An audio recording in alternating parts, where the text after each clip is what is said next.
Artinya bahwa tidak boleh ada yang namanya penundaan pemilu. Karena kata Lord Acton, seorang Lord Acton, seorang tokoh Amerika, dia mengatakan bahwa power tends to corrupt, absolute power corrupt absolutely. Jadi kekuasaan yang absolut pada prinsipnya adalah cenderung korupsi, ya kan? Jadi itu penting. Nah sekarang orang yang mempunyai kekuasaan sama saja ingin menjadikan kekuasaannya bersifat absolut. Dan oleh Lord Acton dikatakan itu kekuasaan yang tendensius akan menjadi kekuasaan yang korup. Ini sangat berbahaya.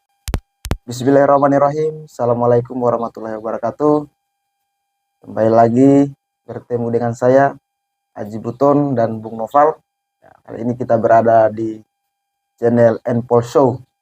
Kita akan membahas isu-isu terkini yang ada di negara Republik Indonesia terkait persoalan politik, hukum, sosial, dan lain sebagainya. Jadi pada 2 Maret 2023 di sore hari kita dikejutkan dengan berita di berbagai media sosial dan juga media massa bahwasanya Pengadilan Negeri Jakarta Pusat memutuskan untuk penundaan pemilu tahun 2024 yang dilakukan oleh Partai Prima. Ya. Jadi ini merupakan suatu hal yang cukup mengejutkan bagi kita semua, terkhusus kita yang hari ini bergeliat di bidang itu, karena kita selalu mengikuti perkembangan proses yang ada di negara ini terkait isu-isu politik. Karena kenapa? Kita ketahui bersama bahwasanya untuk agenda pemilu itu sudah ditetapkan oleh KPU pada Februari 2024 akan dilakukan pemilihan legislatif, dan November 2024 akan dilaksanakan pemilihan presiden. Namun kemudian hari ini Pengadilan Negeri Jakarta Pusat memutuskan untuk penundaan pemilu tersebut. Ini yang perlu kita bedah bersama, kita kaji bersama, apakah ini sudah sesuai ketentuan atau seperti apa. Jadi kita akan berbincang langsung bersama Bung Noval. Siap. Jadi Bung Noval melihat realita hari ini yang ada di bangsa kita, menanggapi dari persoalan putusan Pengadilan Negeri Jakarta Pusat ini, seperti apa pandangannya Bung Noval? Ya, baik. Banyak hal yang perlu kita lihat dan perlu kita kritisais daripada putusan Pengadilan Negeri Jakarta Pusat. Yang ini isu yang segar sekali nih, isu baru sekali kan, kita sekarang ini baru beberapa jam berlalu putusan ini kemudian diucapkan dalam sidang yang terbuka dan dibuka untuk umum tentunya. Nah ini secara tidak langsung beberapa tahun yang lalu itu kita dihebohkan dengan adanya isu daripada penundaan pemilu. Nah kemudian isu itu sudah bergeser, kita sebut sudah sinking, sudah tenggelam. Nah ternyata hari ini beberapa jam yang lalu kita dikagetkan dengan berita bahwa ada putusan daripada Pengadilan Negeri Jakarta Pusat yang mengabulkan gugatan dari Partai Prima. Ya, jadi Partai Prima ini saya bacakan dulu nih dalam informasi googling ya. Partai Prima itu adalah Partai Rakyat Adil Makmur yang menggugat atas tindakan hukum dari KPU yang dianggap merugikan mereka. Tapi alhasil putusan dari gugatan daripada Partai Prima itu kemudian dijawab dengan sebuah putusan PN Jakarta Pusat, yaitu menunda pemilu. Nah ini kalau kita mau bicara secara hukum, nah ini sungguh sangat disayangkan. Nah kita melihat bahwa penegakan hukum Indonesia dalam konteks hari ini putusan PN Jakarta Pusat itu sudah tidak mencerminkan kepatuhan kepada hukum itu sendiri.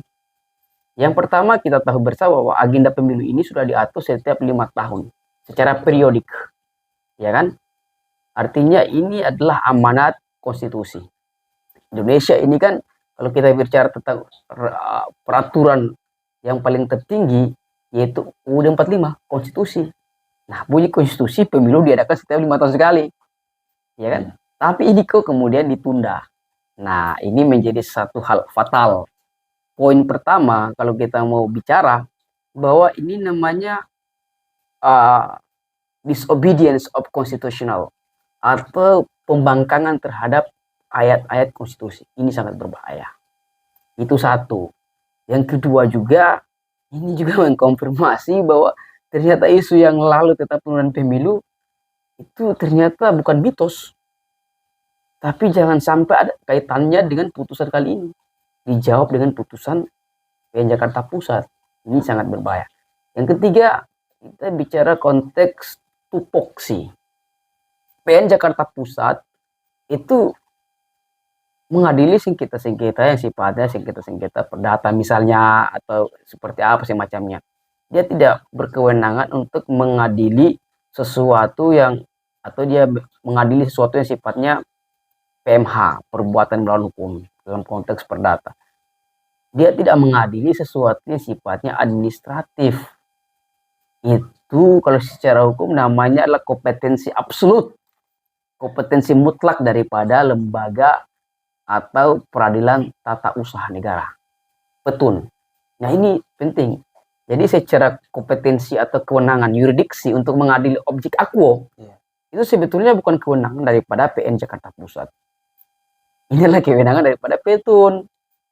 Karena sifat daripada keputusan yang diambil oleh KPU itu sifatnya bersifat basiking atau penetapan. Itu kemudian sifatnya administratif, yang itu adalah kewenangan daripada, ya kalau kita mau bicara itu kewenangan daripada pengadilan tata usaha negara. Jadi sama sekali ini tidak ada kaitannya dengan kewenangan daripada, bukan kewenangan dari Pengadilan Negeri Jakarta Pusat. Tapi ini sudah menjadi satu keputusan. Ini putusan ini menjadi satu potret hukum yang perlu kita waspadai. Bagaimana kemudian hakim PN Jakarta Pusat yang mengadili perkara akuo, kita tahu bersama bahwa filosofis daripada hakim itu adalah wakil Tuhan di muka bumi. Nah, wakil Tuhan di muka bumi tapi dia bertindak menjatuhkan paluh sidangnya pada sesuatu yang bukan tupoksi, ini sangat berbahaya. Itu pengantar barangkali Bung Amrin Ajira. Luar biasa kawan-kawan Enpolso sekalian, sangat menarik sekali apa yang disampaikan oleh Bung Noval, bahwa kita patut menggarisbawahi dua dari apa yang disampaikan oleh Bung Noval tadi. Jangan sampai putusan pengadilan negeri hari ini terkait persoalan penundaan pemilu itu memiliki rentetan waktu atau rentetan kejadian beberapa bulan yang lalu.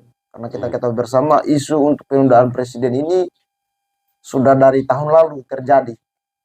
Kemudian yang kedua, untuk putusan ini bukan kewenangan daripada pengadilan negeri itu sendiri. Itu harusnya kewenangan dari PT UN. Jadi Bung Noval, dalam pandangan Bung Noval, apakah memang kalau kita patut menduga, apakah memang ini ada kaitannya untuk persoalan penundaan pemilu ini dengan kejadian-kejadian sebelumnya, yang mana kita ketahui bersama ada beberapa lembaga ataupun orang yang pernah menyuarakan itu sampai hari ini kembali mencuat. Jadi sudah di detik-detik terakhir untuk bagaimana orang sudah memulai mempersiapkan gerakan untuk jadi 2024. Betul. Jadi itu aspek politis. Saya ingin bicara dalam perspektif tata negara. Hukum tata negara dulu, baru kita bicara secara sisi politis. Nanti saya akan jawab itu. Tapi yang pertama gini, bicara hukum tata negara itu ada beberapa kriteria untuk kemudian pemilu dapat ditunda. Apa kriteria? 3 kriteria itu. Mari kita baca. Kriteria pertama yang paling fundamental adalah kalau ingin pemilu ditunda, maka harus ada perubahan ataupun amandemen UUD 45 yang kemudian melakukan amandemen secara terbatas, limitatif.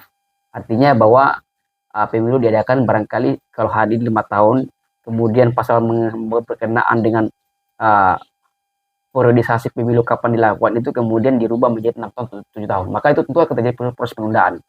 Nah, yang kedua, kalau kita bicara tentang yang kedua pula, adalah adanya dekret presiden. Dekret presiden sebagai sebuah tindakan revolusioner.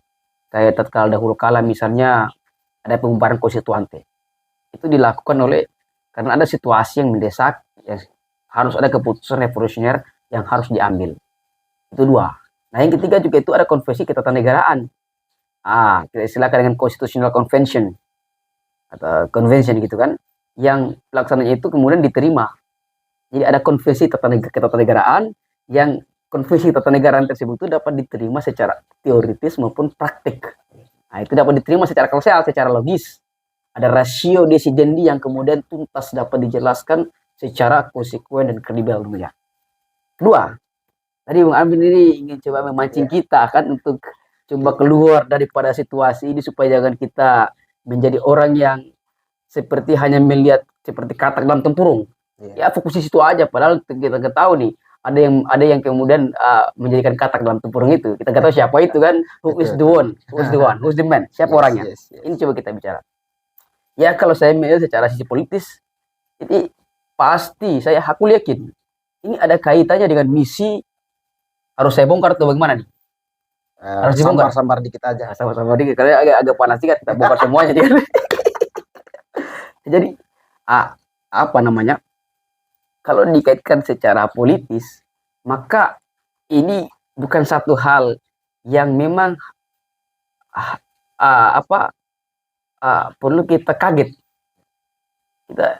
Kita nggak perlu shock dengan melihat persoalan ini, karena ini ya tadi saya bilang dan Bung Amin juga kemudian sudah afirmasi bahwa ini adalah rentetan kisah atau cerita romance story, cerita romantis, ya kan, yang dibuat oleh orang-orang yang punya kepentingan busuk, akal bulus, yang akhirnya kemudian direstui oleh wakil Tuhan atau PN Jakarta Pusat. Sangat, kalau saya mau lihat secara itu di situ. Jadi ini rentetan peristiwa ini sudah terjawab. Jadi ini akumulasi saya bilang dia. Jadi ini penundaan pemilu ini pasti kalau saya menduga akan larinya ke sana semua. Karena apa, kita mau melihat begini. Saya melihat bahwa kalau kita lihat si geopolitik hari ini itu bahwa yang sudah dalam periode yang sudah terbangun hari-hari ini, periode pemerintahan hari ini, itu kita melihat bahwa banyak sekali program-program nasional yang kemudian diorientasikan kepada oligarki. Itu satu, diorientasikan kepada oligarki. Nah, kemudian proyek-proyek nasional tersebut, kalau kita bicara secara tuntas, itu belum selesai. Banyak yang belum selesai. Nah, ini saya menduga tatkala proyek-proyek itu belum selesai, kemudian kita mengadakan pemilu tahun 2024 dan presidennya berganti, maka kemudian mereka khawatir. Mereka punya ketakutan. Jangan sampai kemudian proyek-proyek yang sudah ada, yang sudah berjalan itu tidak terlaksana. Saya melihatnya seperti itu. Itu secara politis. Tapi ya tentu ya ini adalah sebuah bacaan-bacaan politis yang memang kalau menurut saya ini masuk akal. Karena tidak ada alasan yang rasional untuk bisa menunda pemilu, apalagi hanya dengan putusan pengadilan negeri Jakarta Pusat yang tidak ada dasarnya. Ya tidak. Ini kan namanya kan ini kan dia kasih sebuah keputusan di luar kewenangan. Itu namanya kita bicara tentang konteks, kalau dalam hukum kita bicara dia menjatuhkan putusan dengan secara ultra petita atau putusan yang melampaui kewenangan dia. Nah, ini namanya abuse of power, penyalahgunaan kewenangan ini. Saya sebut seperti itu aja.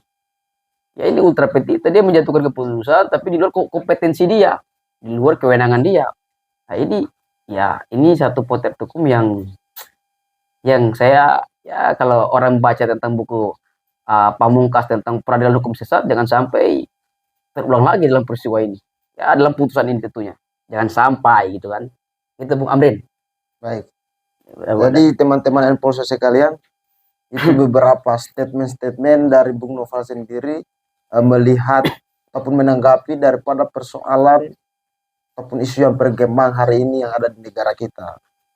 Bahwasanya ini patut dipertanyakan juga. Jadi kalau saya bertanya kepada Bung Noval, kira-kira kenapa hal ini bisa terjadi seperti itu? Kenapa sehingga ada putusan dari Pengadilan Negeri Jakarta Pusat yang mengamini permintaan daripada partai penggugat ini. Tidak ada. Saya mau bilang tidak ada. Masalah ini, putusan ini kalau saya mau melihat secara ini, saya tetap boleh membaca draft gugatan secara tuntas, bagaimana replik dan duplik yang terjadi dalam fakta persidangan. Tapi kalau saya melihat sekilas ini secara konsep kewenangan, ya ini kita udah, we don't talk about law, but this is pure politik. Jadi kita tidak putusan ini, kita sudah tidak bicara lagi tentang hukum, tapi ini murni politis. Iya. Saya bicara seperti ini murni politis, keputusan-putusan ini politis. Nah, ini ini ya itu dugaan saya. Tapi dugaan saya ini saya patut menduga karena ini berdasarkan rentetan peristiwa yang beberapa bulan atau tahun-tahun kemarin itu terjadi kan. Bagaimana isu pengunduran pemilu itu begitu kuat dan masif. Nah, ini semua ya pola-pola elit bagaimana untuk mengamankan proyeksi nasional yang sudah ada hari ini yang diorientasikan hanya untuk kepentingan segelintir orang. Kalau saya melihat di situ. Jadi putusan ini sangat berbahaya.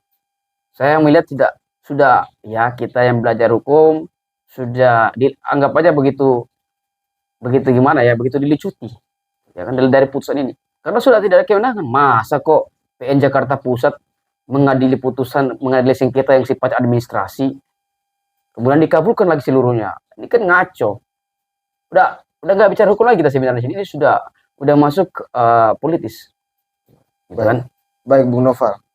Artinya kalau kita mau bicara persoalan pemilu ini kan KPU ini sudah menetapkan waktu dan sebagainya. Bahkan sampai hari ini kurang lebih 11 bulan lagi kita akan melaksanakan pemilihan legislatif. Iya. Dan tadi pun ada bantahan dari KPU bahwa akan mengajukan banding kepada proses yang telah diputuskan oleh Pengadilan Negeri Jakarta Pusat. Jadi kira-kira Bung Noval melihat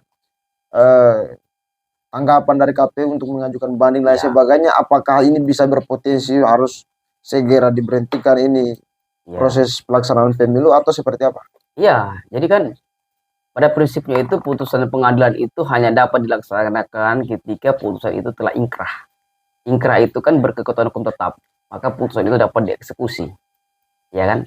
Nah, kemudian kalau putusan itu belum ingkrah, ya orang yang dikalahkan dalam konteks tergugat yang kalah, dalam hal ini KPU, ya kan, sebagai penyelenggara pemilu, maka ya soal banding kasasi dan seterusnya itu ya itulah mekanisme konstitusional, instrumen yang diberikan atau legal right, hak hukum yang diberikan oleh orang yang kemudian kalah dalam persidangan. Dia punya hak untuk men-challenge atau melawan putusan pengadilan negeri dengan cara atau mekanisme banding ataupun kasasi sampai ke tingkat PK.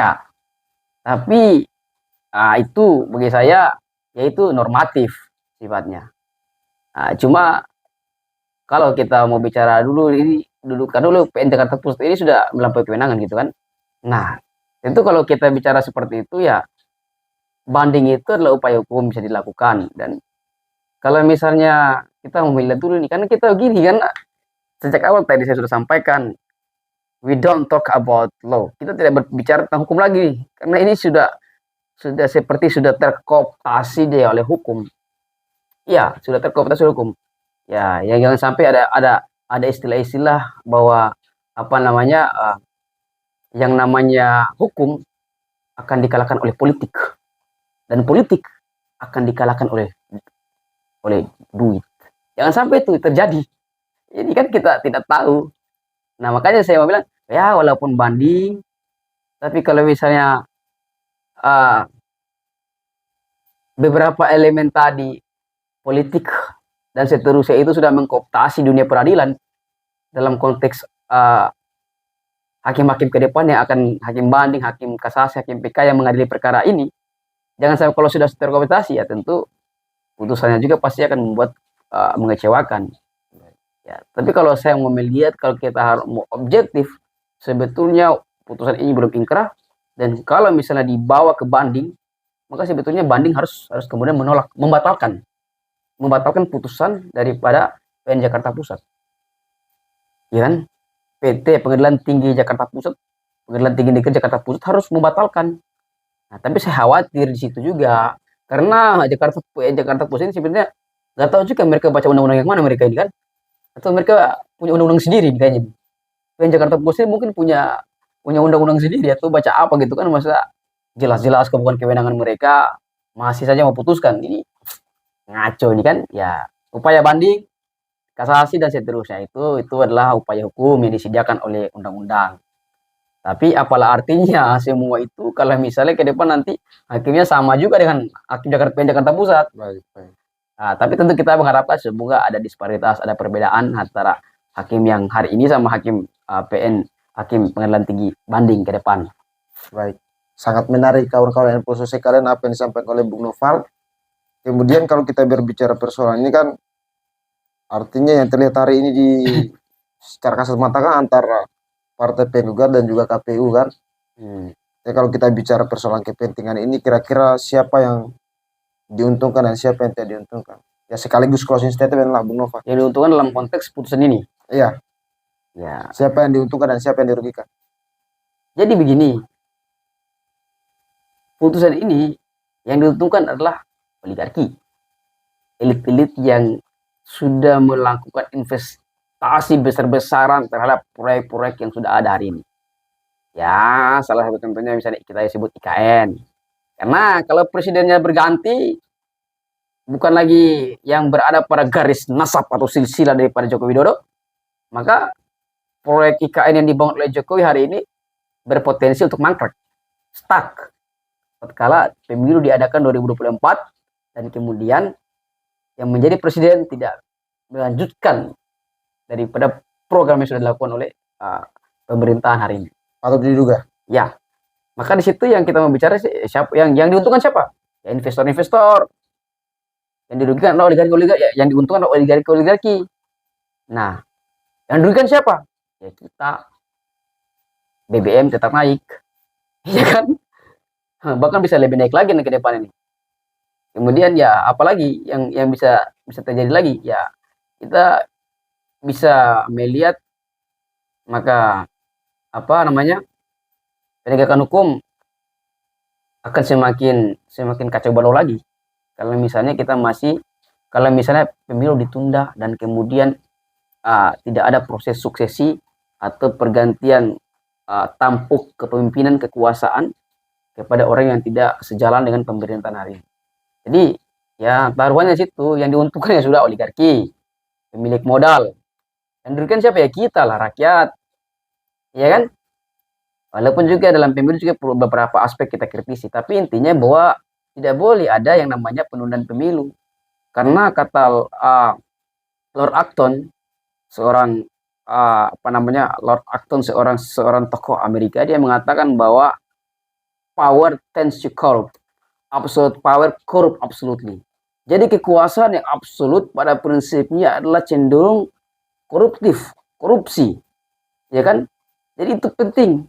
Nah sekarang orang yang mempunyai kekuasaan sama saja ingin menjadikan kekuasaannya bersifat absolut, dan oleh Lord Acton dikatakan itu kekuasaan yang tendensius akan menjadi kekuasaan yang korup. Ini sangat berbahaya. Ya semoga kita melihat bahwa mekanisme hukum yang tadi disampaikan Bung Amrin, banding dan seterusnya itu semoga bisa menjawab keresahan publik, yaitu stop bicara tentang penundaan pemilu, itu batalkan putusan PN Jakarta Pusat supaya bisa berjalan dengan damai. Karena saya sangat yakin akan terjadi people power, akan terjadi people power atau gerakan massa yang terjadi besar-besaran manakala pemilu ditunda. Saya yakin itu, dan saya meyakini bahwa sebentar atau besok malam itu atau besok itu sebentar lah, kita udah masuk udah masuk Jumat tadi ya. Jumat kan? 3 Maret. Saya meyakini tanggal 3 Maret sebentar ini kita akan lihat ini kan pasti akan banyak orang yang melakukan konferensi pers untuk kemudian mengecam perbuatan ini, mengecam putusan daripada PN Jakarta Pusat. Baik. Ya, kawan-kawan info sekalian, itulah yang menjadi beberapa poin pembahasan kita pada kesempatan kali ini. Kemudian Itu tadi sudah sekaligus closing statement dari Bung Noval. Kita akhiri saja, demikian apa yang kita bisa bahas pada kesempatan kali ini. Kemudian kita akan mengikuti terus bagaimana proses perkembangan isu-isu nasional di bidang politik maupun sosial dan hukum. Jadi kawan-kawan pecinta Npos sekalian, jangan lupa selalu cek notifikasi kawan-kawan sekalian, pastikan setiap uploadan video itu agar Dan jangan lupa juga ya. komentar, kasih masuk nomor rekening. Oke, Npos sekalian, kawan-kawan, terima kasih.